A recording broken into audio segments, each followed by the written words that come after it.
আলিম মৌলানা মুফতি হওয়ার পরেও ভাইরাল হওয়ার ইচ্ছা হচ্ছে এই যে এই ভণ্ড একটা হুজুর। আজকে তারা আমি ফেস টু ফেস পাইছি।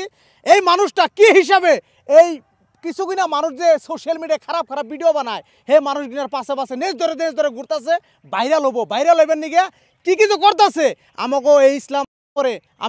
আমি মনে করি যে দুর্নাম করতেছে এই যে মানুষটায়, এই যে মানুষটার বুক লাগছি আজকে তারে উচিত শিক্ষা দিব। আচ্ছা আপনি কোন, আপনার কি ভাইরাল হননি সাহসে নাকি? তার মানে মানুষ একটা কথাই বলছে যে যেমন তার ভাবনাটা তেমন।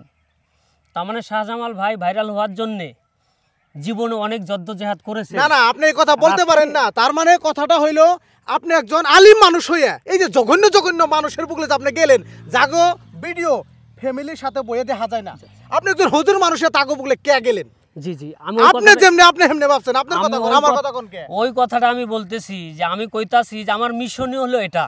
তার মানে আমি অনলাইনে এসেছি এই মিশনটা নিয়েই যে আমাদের মাইনরিটি মুসলমান যেগুলো ছেলে মেয়ে হয়তো নেগেট ভিডিও বানায়, নেগেট কথা বলে, সমাজটাকে নষ্ট করতেছে, যেগুলা ভিডিও মা ও বোন একসাথে বসে দেখা যায় না, তুমি তো বললা, তাহলে এই মানুষগুলাকে হেদায়েত করার একটা উসিলা লাগবে, জরিয়া লাগবে। হেদায়েতের মালিক তো আল্লাহ, কিন্তু ওই মানুষগুলো হেদায়েত করবেন আপনি তার বুকলে যে বুঝাইতেন, যে ফিলে পারতেন তারে আপনি ভালো রাস্তা আনার চেষ্টা করতেন, হেডে আপনি আবার ভিডিও ধারণ করলেন, আপনার ভাইরাল হওয়ার নিশা উঠছে, তাই তো?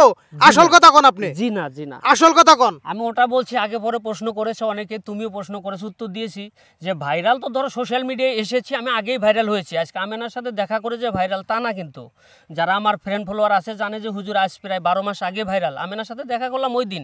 কিন্তু একটা কথায় মানুষ আমাকে প্রশ্ন করে যে ওরকম খারাপ মানুষের সাথে ভিডিও ধারণ করলেন আর ওই ভিডিওটা আপনি অনলাইনে কেন ছাড়লেন, এটাই প্রশ্ন।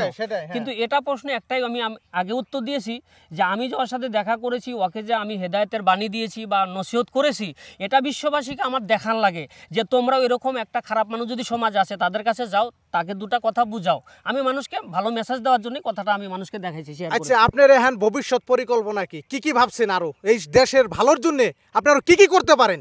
আমার মিশন, আমার তো করার কিছু না, আল্লাহ আমার দ্বারা যা করাবে। তারপরেও আমি যেটা নিয়ত করেছি যে আমাদের আসামে আপাতত আমি কিছুদিনের মধ্যে বাংলাদেশে যাওয়ার জন্য চেষ্টা করতেছি। বাংলাদেশে যেগুলো খারাপ ভিডিও বানায় ওখানে আলেমের স্থান, তারপরেও ওখানে নেগেট ভিডিও হয়। তারা কি করে শুধু আমাদের আসামে না, পাশাপাশি বাংলাদেশেও যেগুলো খারাপ ভিডিও ধারণ করে আমি তাদের সাথে দেখা করব, অনলাইনে হোক অফলাইনে হোক, তাদেরকে হেদায়েতের দাওয়াত দেবো, ওয়াজ নসিহত করবো। এটাই আমার মিশন।